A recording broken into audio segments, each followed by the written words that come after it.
गीता में भगवान श्री कृष्ण महाराज ने संदेश दिया है कि अवश्यमेव भोक्तव्यं कर्म कृतम शुभाशुभम, अर्थात व्यक्ति को अपने किए हुए शुभ और अशुभ सभी कर्मों का फल अवश्य ही भोगना होता है। नीति शास्त्रकारों ने मनुष्य के कर्म करने की तुलना किसान के साथ की है। वह कहते हैं कि यो यद्वपति बीजन लभते हि तादृशं फलन, अर्थात जिस प्रकार एक किसान अपने खेत में जिस फसल का बीज बोता है वही बीज फसल के रूप में किसान काटता है। इस सिद्धांत के विरुद्ध न कभी आज तक हुआ है और न कभी आगे होगा, इसलिए कहावत प्रसिद्ध है कि बोए पेड़ बबूल के तो आम कहां से हुए। यही व्यवस्था परमात्मा द्वारा बनाई गई सृष्टि में मनुष्यों के ऊपर लागू होती है। परमात्मा ने मनुष्य को कर्म करने के लिए स्वतंत्र रखा है। इंसान जैसा चाहे कर्म कर सकता है। अच्छे या बुरे कर्म मनुष्य की विवेक शक्ति के ऊपर निर्भर करते हैं। जो जैसा कर्म करता है उसे वैसा ही फल मिलता है, फिर वह चाहे राजा हो या रंक। भगवान श्री कृष्ण ने स्वयं कहा है कि कर्म का फल आज नहीं तो कम भोगना ही पड़ता है। सुदामा उनके प्रिय सखा थे। बचपन में उन्होंने गुरु मां द्वारा दिए गए चने को अकेले खाने का पाप किया था। भगवान से छिपकर चना खाए गए इस कर्म का फल उन्हें अत्यंत गरीबी के रूप में भोगना पड़ा। उनके परम मित्र होने के बाद भी समय से पहले भगवान सुदामा की दयनीय दशा को दूर नहीं कर पाए, जबकि वे स्वयं उनकी हालत पर दुखी थे। जब द्वारिकापुरी में दोनों का मिलन हुआ तो पग धोते हुए कृष्ण उनकी दयनीय दशा देख इतना रोए कि उनके पैरों में आंसुओं की धारा बह गई। इसी तरह कर्म फल से भगवान स्वयं भी नहीं बचे। त्रेता युग में भगवान विष्णु अवतार श्री राम ने बाली को छुपकर मारने का पाप किया था। द्वापर युग में कृष्ण जन्म में उन्हें वन में तपस्या के दौरान एक शिकारी ने हिरण समझकर विष तीर से घायल कर दिया। व्याध ने जब सच्चाई जानी तो वह उनके चरणों में गिर गया। इस पर श्री कृष्ण ने उन्हें पिछले जन्म का किस्सा बताते हुए कहा कि यह उनके द्वारा किए गए पाप का कर्म फल है। भगवान श्री कृष्ण ने कहा है कि मृत्यु मनुष्य के जीवन का अंतिम सत्य है। लाख जतन के बाद भी इसे टाला नहीं जा सकता। कलयुग के प्रभाव से राजा परीक्षित ने एक ऋषि के गले में मरा हुआ सांप डाल दिया। ऋषि ने उन्हें श्राप दिया कि सांप के काटने से ही उसकी मृत्यु होगी। मुक्ति के लिए संतों ने राजा परीक्षित को श्रीमद् भागवत कथा सुनने की सलाह दी और बाद में उन्हें मुक्ति मिली।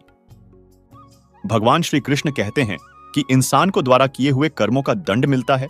गीता में भगवान कृष्ण ने कर्म फल के बारे में कहा है कि इंसान को अपने कर्म का फल उसे अपने जीवन काल में भोगना पड़ता है।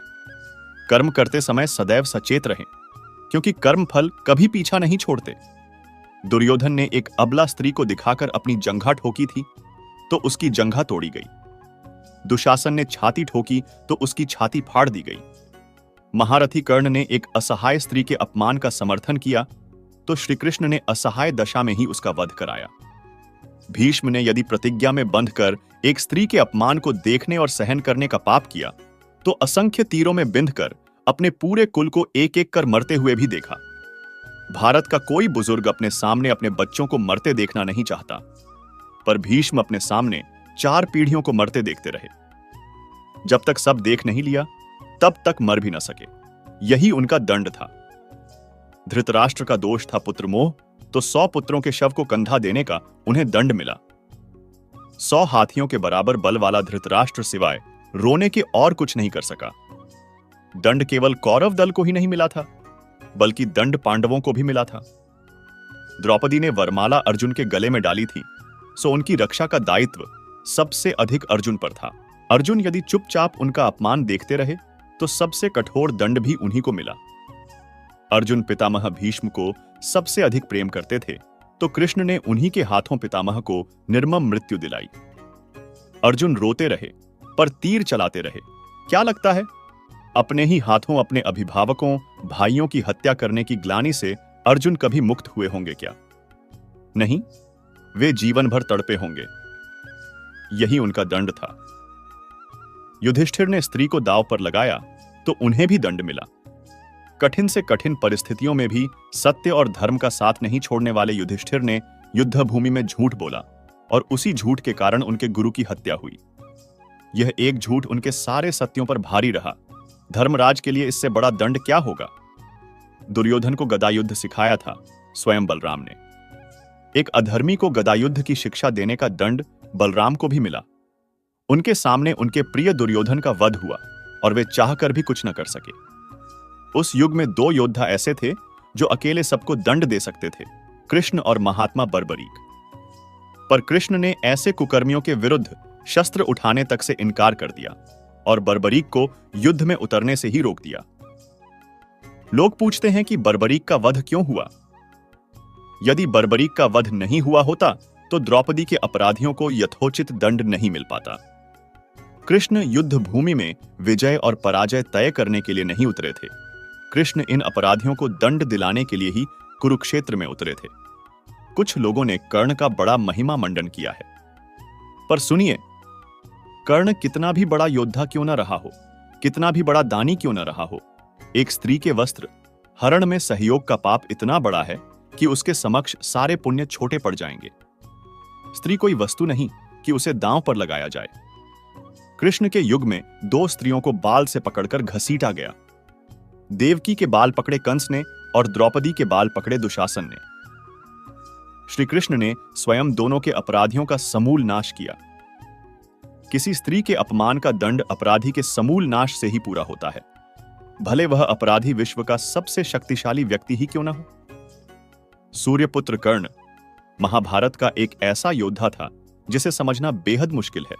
जहां एक ओर कर्ण महादानी था, वहीं दूसरी ओर कर्ण ने महाभारत के युद्ध में न सिर्फ बुराई का साथ दिया, बल्कि द्रौपदी को नगरवधू कहा। और जितना दुर्योधन महाभारत का युद्ध चाहता था, उससे कई ज्यादा कर्ण यह युद्ध करना चाहता था। लेकिन देवपुत्र होने के बावजूद कर्ण में इतनी बुराई कैसे थी? और महान दानी होने के बावजूद उसकी इतनी दर्दनाक मृत्यु कैसे हुई? दर्शकों, इसके भी राज जुड़े हैं कर्ण के पिछले जन्म से। यह बात है त्रेतायुग की, जब कर्ण एक राक्षस था जिसका नाम दंभोद्भव था। दंभोद्भव ने सूर्यदेव की घोर तपस्या की और तपस्या से प्रसन्न होकर सूर्यदेव ने दंभोद्भव से वरदान मांगने को कहा। तब दंभोद्भव ने सूर्यपुत्र से अमरता का वरदान मांगा। लेकिन इस धरती पर कोई भी अमर नहीं रह सकता, इसलिए सूर्यदेव ने दंभोद्भव को यह वरदान देने से साफ मना कर दिया। तब दंभोद्भव ने सूर्यदेव से वरदान में 1000 दिव्य कवच और कुंडल मांगे, जिन्हें केवल वो ही तोड़ सकता है जिसने 1000 साल तपस्या की हो और कवच तोड़ते ही वह व्यक्ति भी मर जाए। इसलिए उस कवच का नाम सहस्त्र कवच पड़ गया। सूर्यदेव ने दंभोद्भव को यह वरदान दे दिया, जिसके बाद दंभोद्भव का सारा डर खत्म हो गया और उसने देवी देवताओं और धरती पर अत्याचार करना शुरू कर दिया। उसने बिना रुके पूरी धरती पर आतंक मचाना शुरू कर दिया, जिससे बाद उसके पापों का घड़ा बहुत जल्दी भरने लगा। परेशान होकर सभी देवी देवताओं ने विष्णु जी से प्रार्थना की कि वह धरती और ब्रह्मांड को इस राक्षस के अत्याचारों से मुक्ति दिलाए। तब जाकर भगवान विष्णु ने 2 ऋषियों के रूप में नर और नारायण का अवतार लिया। भगवान विष्णु का यह अवतार 2 जुड़वा भाइयों के रूप में अवतार था, जिसमें दोनों के शरीर अलग अलग थे, लेकिन उनमें आत्मा एक ही थी। नर नारायण दोनों ही ऋषि थे। दंभोद्भव राक्षस को मारने के लिए दोनों ने घोर तपस्या की और फिर नर ने जाकर दंभोद्भव राक्षस को युद्ध के लिए ललकारा।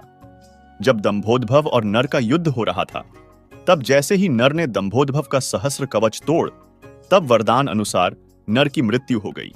लेकिन नारायण ऋषि, जो नर का ही हिस्सा थे, उन्होंने तपस्या करके नर को जीवित कर दिया और खुद इस राक्षस से युद्ध करने लगते।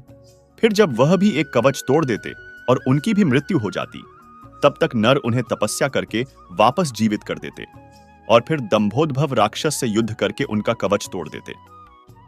ऐसे ही दंभोद्भव और नर नारायण के बीच यह युद्ध सालों तक चलता रहा और आखिर में नर नारायण ने दंभोद्भव 999 कवच तोड़ दिए। अब केवल एक कवच बचा रह गया था। तब घबराकर दंभोद्भव राक्षस ने सूर्यदेव से आश्रय मांगता है। सूर्यदेव के अनुरोध पर नर नारायण उसे छोड़ देते हैं। फिर द्वापर युग में जब कुंती भगवान सूर्य का आह्वान करती है, तब भगवान सूर्य इस आखिरी सहस्र कवच को ही उन्हें पुत्र रूप में देते हैं। इसीलिए इस जन्म में दंभोद्भव राक्षस यानी कि कर्ण उस एक बचे कवच कुंडल के साथ जन्म लेता है। लेकिन आज अपने पिछले जन्म में राक्षस रूप में कर्ण ने जीतने भी बुरे कर्म किए थे, उनका पहल कर्ण को अपने इस जन्म में भोगना पड़ा। पिछले जन्म के अपने दुष्कर्म की वजह से और बुरी परवर्ती की वजह से कर्ण की दुर्योधन जैसे दुष्ट इंसान से दोस्ती हुई। भले ही कर्ण भी पांडवों का ही भाई था, उसके बावजूद उसने हमेशा अधर्म का साथ दिया। तभी चाहे कुछ भी हो जाए, पर बुरे कर्मों का फल आपको भुगतना ही पड़ता है। फिर उससे बचने के लिए भले ही आप कितने भी जन्म ले लो। इसलिए दंभोद्भव राक्षस के कर्मों का पूरा फल देने के लिए नारायण ऋषि ने द्वापर युग में कृष्ण के रूप में अवतार लिया और नर ऋषि ने अर्जुन के रूप में अवतार लिया। और द्वापर युग में अपने अवतार लेने के पीछे जो उनकी योजना थी, उसे पूरा करने के साथ ही कर्ण का यह आखिरी कवच और जीवन भी खत्म कर दिया। महाभारत में भी इसलिए कर्ण भले ही एक पल के लिए सभी पांडवों से युद्ध ना करता, लेकिन वह अर्जुन से युद्ध करके उसे मृत्यु के घाट उतार देना चाहता था। कर्ण को अपने पिछले जन्म की वजह से ही अर्जुन से बैर था। आखिर में कर्ण जीवन के कष्टों को भोगकर मुक्त हुआ और अंत में वापस सूर्यलोक में प्रवेश कर गया। दोस्तों, कर्ण की जीवन की यह गाथा सुनकर हमें यह शिक्षा मिलती है कि अगर आप बुरे कर्म करते हो, कितने भी पाप करते हो, आपको उनका फल एक ना एक दिन तो जरूर भोगना पड़ता है। आप अपने कर्मों के फल से कहीं भागकर नहीं जा सकते। अगर आप अच्छे हो और अच्छे कर्म करते हो, तब भले ही आपको उसका फल लेट मिले, पर मिलता जरूर है। वही अगर आप बुरे कर्म करोगे, तब भी आपको कभी ना कभी उसका फल भोगना ही पड़ेगा। इसलिए हमें हमेशा धर्म की राह पर चलना चाहिए और अच्छे कर्म करने चाहिए। कर्ण की वास्तविक मां कुंती थी और कर्ण और उनके 6 भाइयों के धर्मपिता महाराज पांडु थे। कर्ण के वास्तविक पिता भगवान सूर्य थे। कर्ण का जन्म पांडु और कुंती के विवाह के पहले हुआ था। कर्ण दुर्योधन का सबसे अच्छा मित्र था और महाभारत के युद्ध में वह अपने भाइयों के विरुद्ध लड़ा। कवच कुंडल, जो कर्ण को जन्म के साथ ही अभेद्य रूप में प्राप्त हुए, कोई भी बाण और हथियार उसे भेद नहीं सकता था। कवच कुंडल, जिसके कारण कर्ण से अर्जुन की सुरक्षा के लिए इंद्र से लेकर कृष्ण तक चिंतित थे, क्योंकि यह कर्ण की त्वचा से अभिन्न रूप में जुड़ा हुआ था और कोई धातु मानव की त्वचा से अभिन्न रूप में चिपकाई नहीं जा सकती। महाभारत युद्ध के 17वें दिन कर्ण के रथ का पहिया जमीन में धंस गया। तभी अर्जुन ने अपना दिव्यास्त्र निकाला और कर्ण पर वार कर दिया। जैसा साधु ने श्राप दिया था, उसी तरह कर्ण की मृत्यु हो गई। कर्ण की 2 पत्नियां थीं, दोनों ही बहुत सुंदर थीं। अंग देश के राजा कर्ण की पहली पत्नी का नाम वृषाली था। वृषाली से उसको वृषसेन, सुषेण, वृषकेत नामक 3 पुत्र मिले। यह तो सभी जानते हैं कि महाभारत के युद्ध में सबसे शक्तिशाली योद्धा कोई थे, तो वह कर्ण और अश्वत्थामा थे। लेकिन कवच और कुंडल उतर जाने के बाद भी कर्ण इतने शक्तिशाली थे कि वे अर्जुन के रथ को एक ही बाण में हवा में उड़ा देते। कर्ण पूर्व जन्म में एक राक्षस था, जिसे सूर्य की कृपा प्राप्त थी। कर्ण का जन्म होना और जीवन भर यातनाएं भोगना भी उसके पूर्व जन्म का फल था। दोस्तों, जो भी हमें कष्ट मिल रहे हैं, वह हमारे कर्मों के कारण ही मिल रहे हैं, और जो भी हमें सुख और खुशियां मिल रही है, वह भी हमारे कर्मों के कारण ही मिल रही है। द्रौपदी 5 पांडवों की रानी थी। वह खूबसूरत और उदार थी, लेकिन द्रौपदी की पहचान एक साहसी स्त्री के तौर पर ज्यादा की जाती है। द्रौपदी को ही महाभारत युद्ध के लिए जिम्मेदार ठहराया जाता है। वह एक ऐसी महिला थी जो अन्याय और अत्याचार सहकर चुप नहीं रह सकती थी। द्रौपदी का कभी बचपन नहीं था। द्रौपदी के पिता तथा पांचाल के राजा द्रुपद ने द्रौपदी का निर्माण केवल एक ही उद्देश्य से किया था, कुरु राजवंश को नष्ट करने के उद्देश्य से। ऐसा इसलिए क्योंकि कुरु राजवंश ने द्रोण को संरक्षण दिया था, जिन्होंने अपने शिष्यों पांडवों और कौरवों की सहायता से पांचाल पर विजय प्राप्त की थी तथा पांचाल का विभाजन किया था। द्रौपदी एक वयस्क के रूप में ही उत्पन्न हुई, जिसे न तो बचपन मिला न पालन पोषण। द्रौपदी के स्वयंवर में दुर्योधन ने भाग नहीं लिया था। द्रौपदी के स्वयंवर में दुर्योधन ने हिस्सा ही नहीं लिया था। इसके पीछे वजह यह थी कि दुर्योधन कलिंग की राजकुमारी भानुमति से विवाह कर चुका था। उसने राजकुमारी से वादा किया था कि वह दूसरा विवाह नहीं करेगा। दुर्योधन ने अपना वादा निभाया भी था।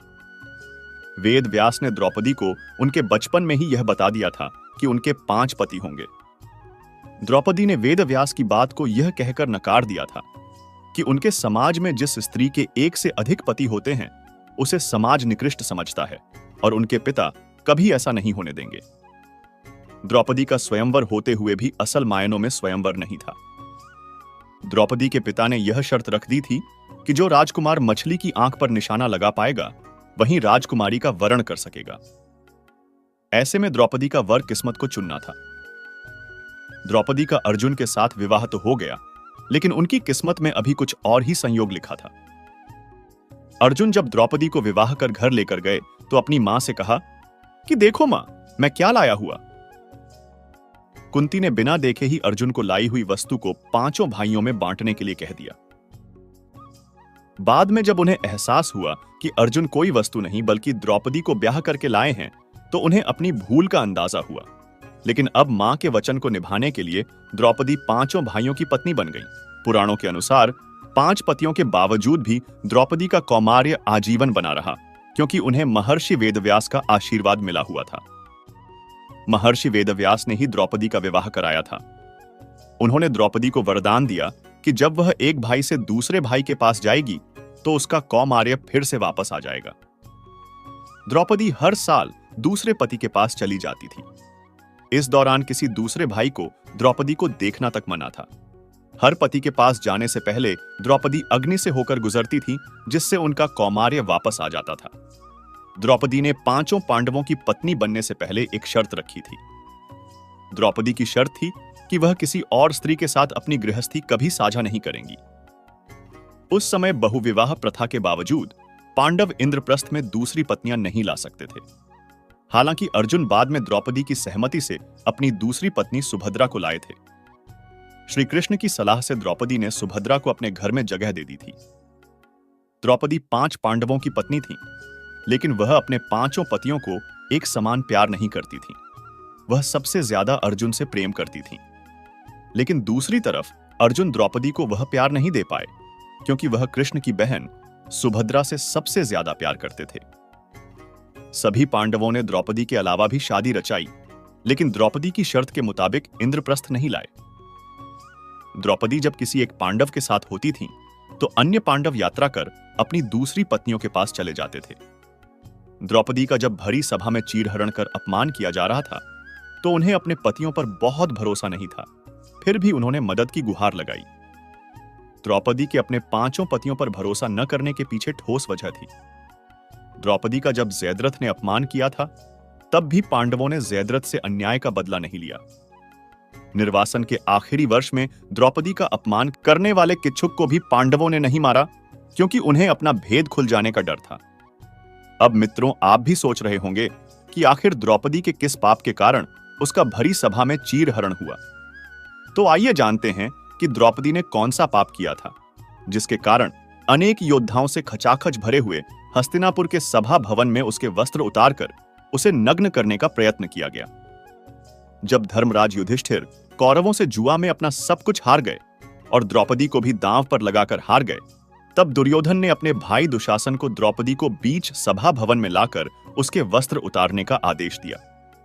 दुशासन जब पांचाली का चीर खींचने लगा, तो उसने सभा भवन में उपस्थित सभी लोगों से मदद मांगी, लेकिन किसी भी व्यक्ति ने द्रौपदी की कोई मदद नहीं की।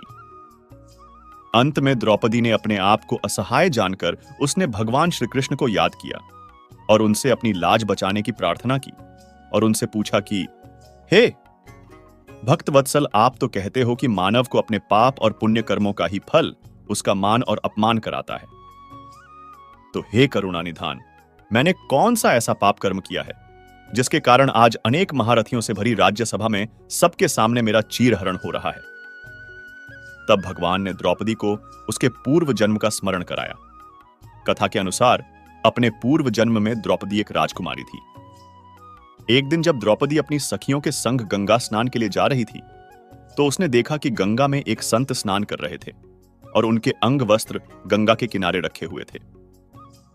यह देखकर द्रौपदी को शरारत करने का विचार उसके मन में आया और उसने अपनी सखियों के साथ मिलकर उस संत के अंग वस्त्र एक स्थान पर छिपा दिए और चुपचाप किसी दूसरे घाट पर स्नान करने के लिए चली गई।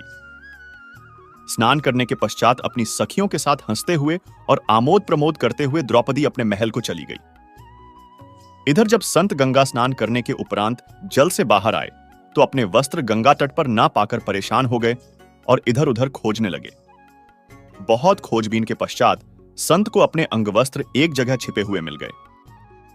तब उस संत ने क्रोधित होकर श्राप दिया कि आज जिसने भी मेरे साथ ऐसा घृणित परिहास किया है और मेरे वस्त्र हरण किए हैं, एक दिन उसे भी अपने वस्त्र हरण होने पर समाज के सामने लज्जित होना पड़ेगा। इसी श्राप के कारण द्रौपदी को यह अपमान झेलना पड़ा। परंतु भगवान श्री कृष्ण की भक्त होने के कारण भगवान ने उसकी पुकार सुनी और उसके चीर को बढ़ाकर उसके सम्मान की रक्षा की। दो दोस्तों, कर्म का फल भोगना ही पड़ता है। महाभारत के इस युद्ध में पांडव जीत गए थे, लेकिन युद्ध के बाद उनकी दुनिया बदल चुकी थी।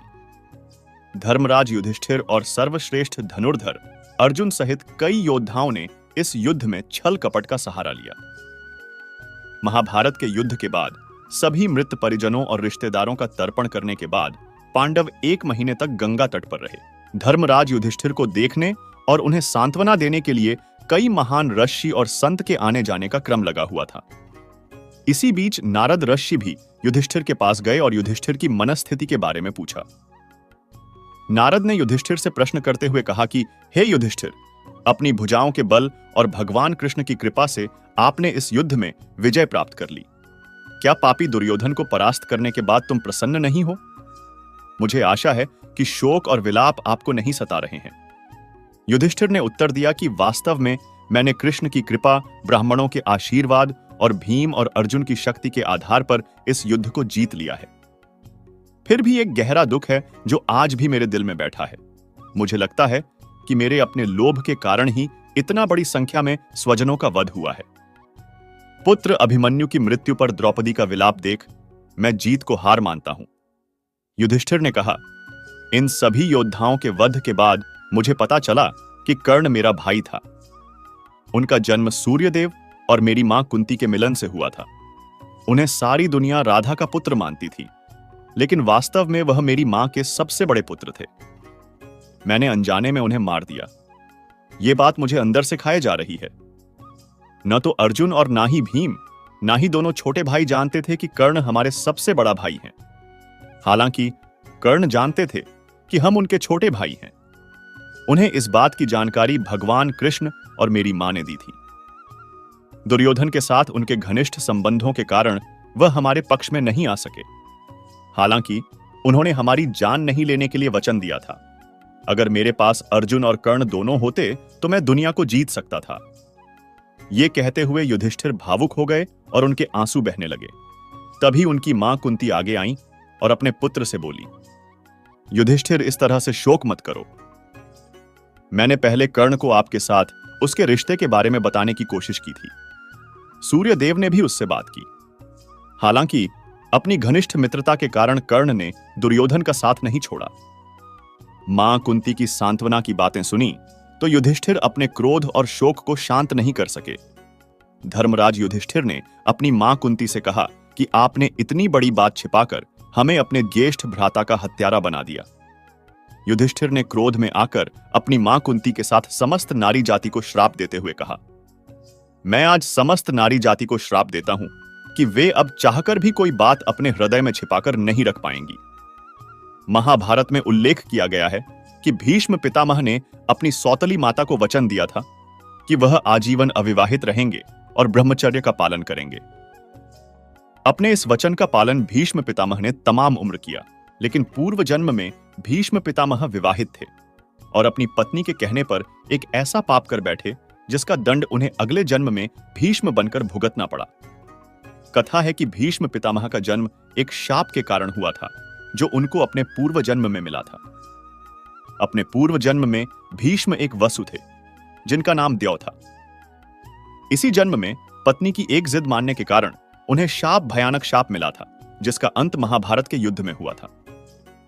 इनकी सुंदर पत्नी ने एक बार महर्षि वशिष्ठ के आश्रम में नंदिनी गाय को देख लिया। इसके बाद से वह उस गाय को पाने के लिए मचल गई और अपने पति द्यौ से अनुरोध किया कि नंदिनी गाय किसी तरह उनके लिए ला दें। द्यौ ने पत्नी की बात रखने के लिए अपने भाइयों के साथ गाय को चुरा लिया। वशिष्ठ मुनि ने जब देखा कि नंदिनी आश्रम में नहीं है तो उन्होंने दिव्य दृष्टि से सारी बातें जान ली। क्रोधित होकर मुनि ने वसुओं को शाप दिया कि तुम सभी का स्वर्ग से पतन होगा और पृथ्वी पर जन्म लेकर अपने अपराध की सजा भुगतनी पड़ेगी। शाप से घबराए वसुओं ने जब मुनि से क्षमा मांगी तो द्यौ के अलावा सभी को क्षमा कर दिया। इससे भीष्म को लंबे समय तक पृथ्वी पर रहना पड़ा, जबकि उनके अन्य भाइयों ने देवी गंगा के गर्भ से जन्म लेकर तुरंत मुक्ति पा लिया। महाभारत के आदि पर्व में इस कथा का उल्लेख मिलता है। व्यक्ति को एक जैसे धन, साधन, सामर्थ्य, सुविधाएं मिलने पर भी उनका समान व्यक्तित्व नहीं बन पाता। एक जैसे मकान में रहकर भी सभी एक जैसा सुख नहीं भोग पाते। एक ही पद पर बैठा आदमी तो इज्जत प्राप्त कर लेता है, परंतु दूसरा नहीं, क्योंकि बाहर से आप कुछ भी ठीक कर लेना, जो व्यवस्था प्रभु की है, जो उसका कर्म सिद्धांत है, वह अपना कार्य अवश्य करेगा। माता पिता बच्चों की उन्नति के लिए प्रयास करते हुए सोचते हैं कि हमने इनकी किस्मत बना दी, परंतु किस्मत लिखने वाला तो आदमी नहीं विधाता है। जो वह लिखता है वह जरूर सामने आता है। मनुष्य किसी के भाग्य का निर्माण नहीं कर सकता। मनुष्य का स्वभाव है कि वह हमेशा दूसरों को दोष देता है, परंतु वह जो भी दुख भोग रहा है वह कर्मों का फल है। आपके कर्मों के अनुसार आपको सुख भी मिलेगा और दुख भी। कोई भी कर्म बिना फल दिए समाप्त नहीं होता। कोई भी कर्मों का फल प्राप्त किए बिना मुक्त नहीं हो सकता। कर्म के आगे किसी का जोर तथा रिश्वत भी नहीं चलती।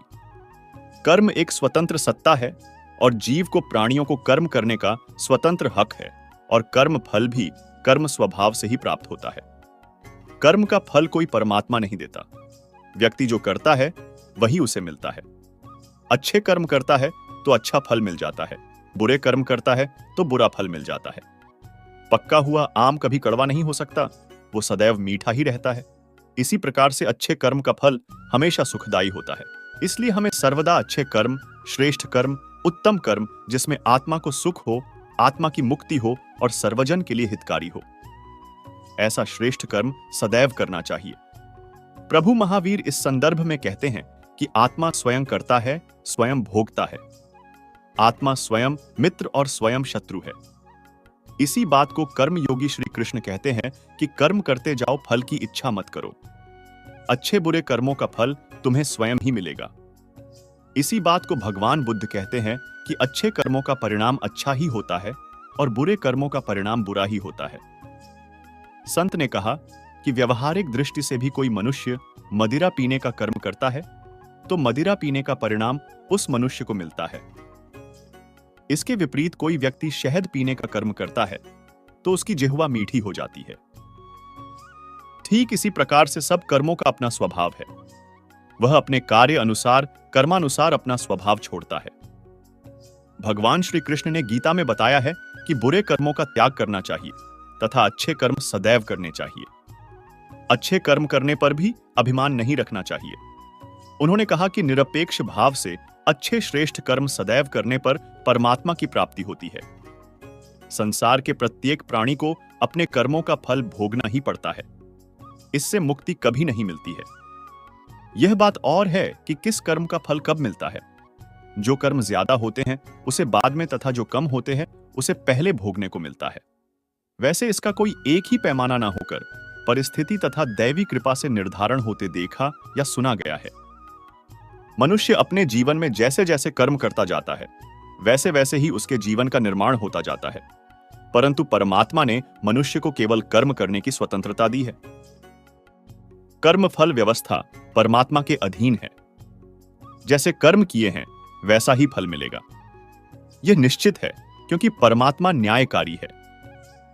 परमात्मा मनुष्य द्वारा किए जाने वाले प्रत्येक कर्मों को जानने वाला है। परमात्मा के आगे किसी की सिफारिश नहीं चलती। इस कलयुग में तो लोग रिश्वत देकर अपना काम निकालते हैं, लेकिन परमात्मा को कोई रिश्वत नहीं दे सकता। इसलिए परमात्मा को पूर्ण न्यायकारी कहा गया है। परमात्मा की अटल न्याय व्यवस्था से कोई भी आज तक न तो बचा है और न ही आगे बचेगा। इसलिए अच्छे कर्म करने वाला व्यक्ति डरता है। बुरा कर्म करने वाला व्यक्ति हर समय भयभीत होता है। उसके मन में सदैव यह शंका रहती है कि कभी मेरे बुरे कर्म सामने न आ जाएं। बुरे कर्मों के सामने आते ही उसे उन कर्मों का फल मिलना शुरू हो जाता है। ईश्वर द्वारा सभी प्राणियों को कर्म करने की स्वतंत्रता मिली है। कोई भी प्राणी कभी भी इच्छानुसार कैसा भी कर्म कर सकता है। इन कर्मों की आजादी के कारण ही जीवन में नयापन बना रहता है। यदि कर्म करने की आजादी न हो तो जीवन में जीवन जैसा कुछ भी नहीं रहेगा। इसी आजादी के कारण व्यक्ति पाप, पुण्य या मुक्ति में गति कर सकता है। कर्मों की इस आजादी के कारण सबको अपना अपना फल मिलता रहता है और व्यक्ति उसको भोगता रहता है। इसी कारण जगत में इतनी अलग अलग सोच के लोग हैं। इसलिए भगवान गीता में कहते हैं, सभी प्राणी कर्म करने में स्वतंत्र है। व्यक्ति कई प्रकार के कर्म करता है, जिनमें अधिकतर कर्म बांधने वाले होते हैं। बांधने का मतलब है अपना फल देकर व्यक्ति को जगत में फंसाए रखने वाले होते हैं, क्योंकि ये कर्म आसक्ति और अहंकार से किए जाते हैं। वहीं कुछ दूसरे प्रकार के कर्म होते हैं, जिनमें हम कर्म तो करते हैं, लेकिन उनका फल हमारे चित्त में इकट्ठा नहीं होता। ऐसे कर्मों को करने की तकनीक भगवान बताते हैं कि कर्म ऐसे किया जाए कि उसके फल में आसक्ति न रहे। इसके लिए भगवान कहते हैं कि तू इन कर्मों को मुझे अर्पण कर दे। यह एक ऐसी प्रक्रिया है जिसमें व्यक्ति के अंदर कर्म करने का अहंकार नहीं रहता और उस कर्म के फल की इच्छा भी नहीं रहती। इस प्रकार ये कर्म शुद्ध कर्म कहे जाते हैं, जो व्यक्ति को बांधते नहीं बल्कि मुक्ति में सहायक होते हैं। भगवान यदि कह रहे हैं कि कर्मों और कर्म फलों को मुझे अर्पण कर दें, तो इसका मतलब भगवान हमारे कर्मों और फलों की आजादी पर अंकुश नहीं लगा रहे हैं, बल्कि कर्म करने की सही विधि से हमको सिखा रहे हैं, जिससे कर्म भी हो जाए और वह कर्म हमें परेशान भी न करें। हमारे शास्त्रों में कहा गया है कि व्यक्ति जिस प्रकार का व्यवहार समाज के प्रति करता है, उसके प्रति भी वैसा ही व्यवहार करना चाहिए। जो इंसान हमारी संस्कृति, सभ्यता और धर्म का ही नाश करने पर तुला हुआ है, ऐसे दुष्टों का तो वध ही कर देना चाहिए। वेद में लिखा हुआ है, माया भिर्मायनन सक्षदिंद्र, अर्थात हे मनुष्य, तू मायावियों को, दुष्टों को, छल करने वालों को मार गिरा। महर्षि व्यास का कथन है कि जो मनुष्य जिसके साथ जैसा व्यवहार करे, उसके प्रति वैसा ही व्यवहार करना चाहिए, यह धर्म है। ठगी से व्यवहार करने वाले के साथ ठगी का व्यवहार करना चाहिए और भला करने वाले के साथ भलाई का व्यवहार करना चाहिए। इस प्रकार शास्त्रों में, वेदों में दुष्टों की निंदा की गई है और यथापूर्वक व्यवहार करने का आदेश दिया गया है। गीता में श्री कृष्ण कहते हैं कि हमारा भाग्य हमारे ही अतीत के कर्मों का फल है। उसी तरह हम आज जो कर्म कर रहे हैं, वो हमारे आने वाले कल को निर्धारित करेंगे। इसीलिए हमें हमेशा अपने कर्म अच्छे रखने चाहिए, ताकि हमें इसका फल भी अच्छा ही मिले। गीता में श्री कृष्ण कहते हैं, उनके कर्जदार और वफादार हमेशा रहिए, जिन्होंने आपके बुरे समय में आपका साथ दिया। अंजाम की खबर तो कर्ण को भी थी, लेकिन बात तो मित्रता निभाने की थी। श्री कृष्ण कहते हैं, शांति, सौम्यता, मौन, आत्मसंयम और पवित्रता, ये पांचों चीजें मन को अनुशासित करती हैं। हर व्यक्ति में ये सारे गुण होने चाहिए, तभी वह सही मार्ग पर चल सकता है। गीता में कहा गया है कि आप किसी का भाग्य नहीं बदल सकते, लेकिन अच्छी प्रेरणा देकर उसका मार्गदर्शन तो कर ही सकते हैं। श्री कृष्ण के अनुसार जीवन में कभी मौका मिले तो सारथी बनना स्वार्थी नहीं। अहंकार मनुष्य से वह सब करवाता है जो अंत में उसी के विनाश का कारण बनता है। इसलिए मनुष्य को जितनी जल्दी हो सके अपना अहंकार त्याग देना चाहिए। श्री कृष्ण कहते हैं, कर्म वो फसल है जिसे इंसान को हर हाल में खुद काटना ही होता है। इसलिए हमेशा अच्छे बीज बोए ताकि फसल अच्छी हो। गीता जी कर्मवाद को महत्व देती है, लेकिन वो यह संदेश देना चाहती है कि कर्म के हानि लाभ में उलझने के बाद मनुष्य के कर्म की गति धीमी हो जाती है और वो धीरे धीरे लक्ष्य को अपने से दूर कर देती है। इसीलिए कर्म की गति अनवरत चलती रहे, मंद नहीं पर है। इसीलिए ही भगवान कृष्ण ने अर्जुन को यह महान संदेश दिया था कि आप चिंता किए युद्ध करते रहो। कौन हारेगा, कौन जीतेगा, यह सब काल, परिस्थिति के आधार पर अपने आप तय हो जाएगा। यही बात हमारे जीवन में भी पूर्ण रूप से लागू होती है। अगर हम सब सभी चीजों का फायदा नुकसान देखकर उस कर्म को करना ही बंद कर दे तो अंत में क्या होगा? हम सबको पता है, कोई भी प्राणी और वस्तु इस संसार में अजर अमर और स्थायी नहीं है। ये सब जानते हुए भी हम सब कर्म क्यों करते हैं? क्योंकि इस संसार की व्यवस्था सुचारू रूप से और बिना बाधा के, अराजकता की स्थिति में आए बिना सुचारू रूप से चलती रहे। हमारे माँ बाप ने हमारे को पैदा किया, और अगर वो यह बात सोचने लग जाते कि पता नहीं ये वृद्धावस्था में हमारा सहारा बनेगा या नहीं, तो हो सकता था वो हमें धरती पे लाने का इरादा भी त्याग सकते थे। लेकिन उन्होंने अपना कर्म किया और फल ईश्वर के हाथ में दे दिया। तभी हम धरती पे आ पाए, और ईश्वर चाहेगा तो हम उनकी अच्छी सेवा भी कर पाएंगे। गीता के अनुसार पुनर्जन्म भी होता है। हम भूल जाते हैं, हम किसी भी योनि में जा सकते हैं जो भोग योनियां हैं। उनमें परेशान होने पर आत्महत्या तक का अधिकार नहीं होता है।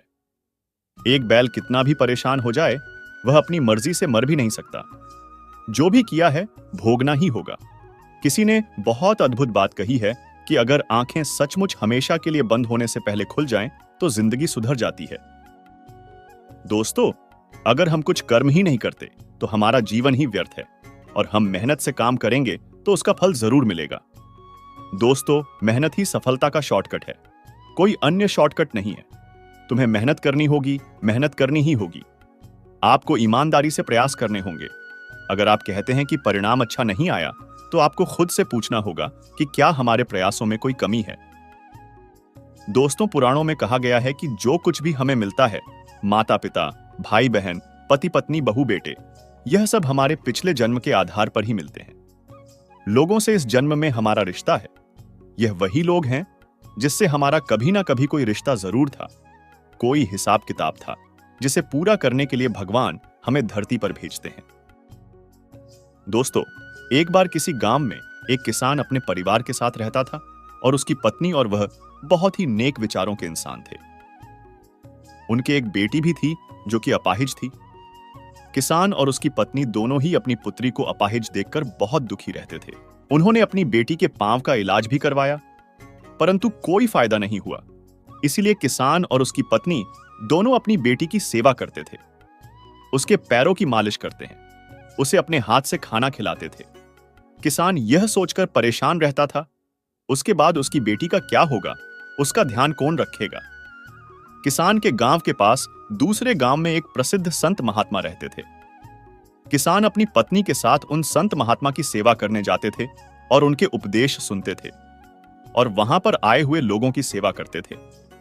एक दिन जैसे ही महात्मा जी का प्रवचन खत्म हुआ, किसान ने कहा कि संत महात्मा में और मेरा परिवार आपकी और लोगों की बहुत सेवा किया करते हैं, कभी किसी का बुरा नहीं करते और अहिंसा के मार्ग पर चलते हैं और सच्चे मन से भगवान की पूजा अर्चना करते हैं। फिर भी हमारी बेटी अपाहिज क्यों पैदा हुई? उसे अपाहिज देखकर हमें बुरा लगता है। किसान की यह बात सुनकर महात्मा ने अपने नेत्र बंद कर लिए और कुछ समय बाद वापस नेत्र खोले और कहा कि मैं तुम्हारा पूर्व जन्म देख लिया है, और यह सब तुम्हारे पूर्व जन्म के पापों का फल है।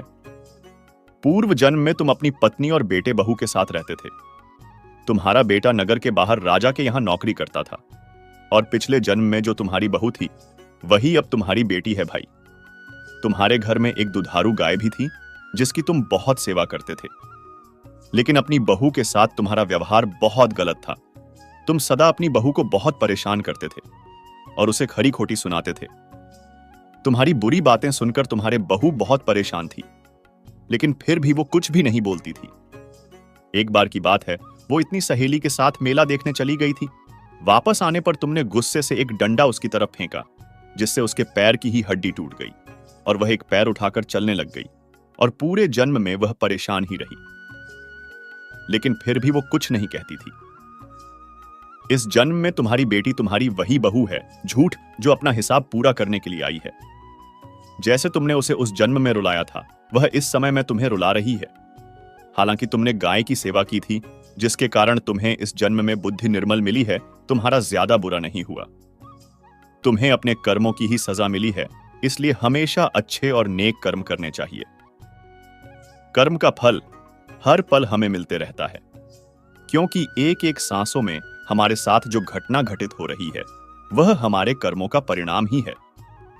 कर्म के कारण ही हम सांस ले पा रहे हैं, तो किसी की सांस अभी अभी खत्म हो चुकी होती है। कर्म हमारी काया तो उसका फल हमारी परछाई है, दोनों सदा साथ साथ ही रहते हैं। कर्म के कारण ही कोई आसानी से सांस ले पाता है, तो कोई दमा में दम घुटता महसूस करता है। कर्म का फल हमको जागते, सोते, उठते, बैठते भोगना ही होता है। कर्म का कुछ फल तो तुरंत मिलता है, तो कुछ कर्मों के फल के लिए जन्मों जन्म इंतजार करना होता है। जैसे किसी ने आग में हाथ डाला तो तुरंत जल जाएगा, उसके लिए कल या परसों नहीं लगेगा। किंतु अपने यदि किसी का खून किया है, किसी को बेतहाशा तंग किया है, तो हो सकता है उसी जन्म में इसका फल ना मिले, लेकिन देर सबेर जरूर इसका दुष्परिणाम आपको भुगतना होगा ही। इसके फल से कोई बच नहीं सकता, चाहे ईश्वर का अवतार भगवान राम ही क्यों ना हो। उन्होंने भी बाली को छुपकर मारा था। उसके परिणाम में उन्हें श्री कृष्ण अवतार में उसी बाली के हाथों मरे जो शिकारी रूप में आया था। इसी प्रकार यदि आपने किसी की मदद की है तो ईश्वर वो मदद आप तक किसी ना किसी माध्यम से कई गुना करके लौटा देंगे। ना अच्छा कर्म मिटता है ना बुरा कर्म, यहां तक कि हमें मानसिक कर्मों की सजा भी मिलती है। इसलिए कहा जाता है जैसे गाय का बच्चा हजारों गायों की संख्या में भी अपनी मां को ढूंढ लेता है, वैसे ही कर्म अपने कर्ता को भी हर हॉल में ढूंढ लेता है। अपने किसी का लिया पैसा नहीं लौटाया तो किसी जन्म में उसके नौकर या पालतू जानवर बनकर उसकी सेवा और चाकरी करेंगे, पर हिसाब तो पूरा होकर रहेगा। किसी का भला चाहा है तो वह भी आपकी किस्मत के कांटे कब दूर कर देगा आप समझ ही नहीं पाएंगे। अतः सेवा, दान, परोपकार जैसे पुण्य कर्म हमारे कर्म बंधनों को काटती है। इसलिए शास्त्रों में सत्कर्म करने पर जोर दिया गया है, क्योंकि अंततः हमारा उद्देश्य सभी कर्म बंधनों से मुक्त होना ही है। और जब हम कर्म का सिद्धांत समझेंगे तभी इस चक्रव्यूह से बाहर आ पाएंगे। हर कर्म का फल अलग अलग मिलता है, अर्थात बुरे कर्म के फल अच्छे कर्म के फल से निरस्त नहीं होते।